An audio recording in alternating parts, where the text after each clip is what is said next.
दासी ने कहा, राधा वल्लभ श्री हरिवंश, राधा वल्लभ श्री हरिवंश, इस नाम की प्रातकाल ब्राह्म वेला में धुन लगा देना। इस नाम को सुनकर नरवाहन जी स्वयं दौड़े हुए तेरे पास आ जाएंगे। जब कुछ पूछेंगे तब तुम उनसे यह कहना, मैं श्री हरिवंश जी का शिष्य हूं। तब वे अपने हाथ से तेरी हथकड़ी खोल देंगे और तुझे तेरा संपूर्ण धन वापस देकर तुझे आदरपूर्वक विदा कर देंगे। दासी के जाने के कुछ देर बाद ही व्यापारी ने पूरी शक्ति से श्री राधा वल्लभ श्री हरिवंश नाम की धुन लगा दी। नरवाहन जी उस समय नित्य दैनिक कर्म कर रहे थे। श्री हरिवंश नाम सुनते ही दौड़े हुए कारागार में आए और देखा कि व्यापारी दीनहीन अवस्था में पड़ा है और रो रोकर राधा वल्लभ श्री हरिवंश जप रहा है। व्यापारी से पूछा कि तुम कौन हो? ये तुम किसका नाम लेते हो? उसने दासी के कहे अनुसार कह दिया कि मैं श्री हरिवंश महाप्रभु का शिष्य हूं। कुछ दिन में मृत्यु को प्राप्त होने वाला हूं। सोचा कि मरने से पहले अपने इष्ट देव और गुरुदेव का स्मरण कर लूं। यह सुनकर कि वह श्री हरिवंश जी का शिष्य है, नरवाहन कांप गए और उससे क्षमा मांगने लगे। प्रात होते ही इन्होंने व्यापारी को स्नान कराकर उसको नवीन वस्त्र पहनाया तथा उसका पूरा धन वापस दिया। चलते समय इन्होंने व्यापारी को दंडवत प्रणाम करके उसकी रक्षा के लिए अपने सेवक उसके साथ कर दिए। उस दासी से व्यापारी ने पूछा, आपने मुझे किसका नाम दिया था? केवल छल और लोभ से मैंने जिनका नाम लिया, जिनका नाम लेने से मृत्यु टल गई, वे कौन हैं?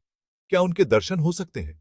दासी ने कहा कि वह श्री हरिवंश महाप्रभु है, मदन टेर पर विराजते हैं। उसने जाकर श्री हरिवंश जी महाराज के दर्शन किए और अपना सारा द्रव्य उनके चरणों में समर्पित कर दिया। उसने अत्यंत दीनतापूर्वक महाप्रभु जी से प्रार्थना की कि आपका मंगलमय नाम कपटपूर्वक लेने से ही मेरी प्राण रक्षा हो गई। अब आप मुझे दीक्षा देकर मेरे इस नए जन्म को कृतार्थ कर दीजिए। महाप्रभु जी ने उसका आग्रह देखकर उसको दीक्षा तो दे दी, किंतु उसका धन स्वीकार नहीं किया तथा व्यापारी को श्रीहरि हरिजन की सेवा करने का आदेश देकर विदा कर दिया। नरवाहन जी का नियम था कि महाप्रभु जी का दर्शन करके ही अन्न जल ग्रहण करते थे। उस व्यापारी के जाने के 3 दिन बाद भी नरवाहन महाप्रभु जी के दर्शन करने नहीं आए। नरवाहन बड़ी ग्लानि में था कि किस मुख से गुरुदेव के सन्मुख जाऊं। मैंने गुरुचरणों की साक्षी में प्रण लिया था कि कभी जीव हिंसा नहीं करूंगा। यदि मैं अपने गुरु भ्राता को प्राण दंड दे दिया होता तो कैसा अनर्थ हो जाता। निर्जल निराहार पश्चाताप करते हुए नरवाहन महल में पड़े थे। तीसरे दिन महाप्रभु जी ने नरवाहन को सामने उपस्थित होने की आज्ञा दी।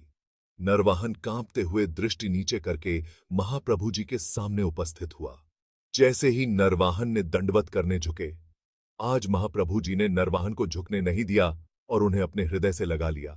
महाप्रभु जी ने कहा, नरवाहन, तुमने बिना सत्य जाने इतना बड़ा निर्णय ले लिया। केवल उस व्यापारी के मुख से मेरा नाम सुनते ही उसको छोड़ दिया। तुम्हारे जैसी गुरु भक्ति किसमें होगी? नरवाहन जी की अद्भुत गुरुनिष्ठा से प्रसन्न होकर श्री हिताचार्य ने अपनी वाणी में उनके नाम की छाप दे दी। ये दोनों पद हित 84 में संकलित है।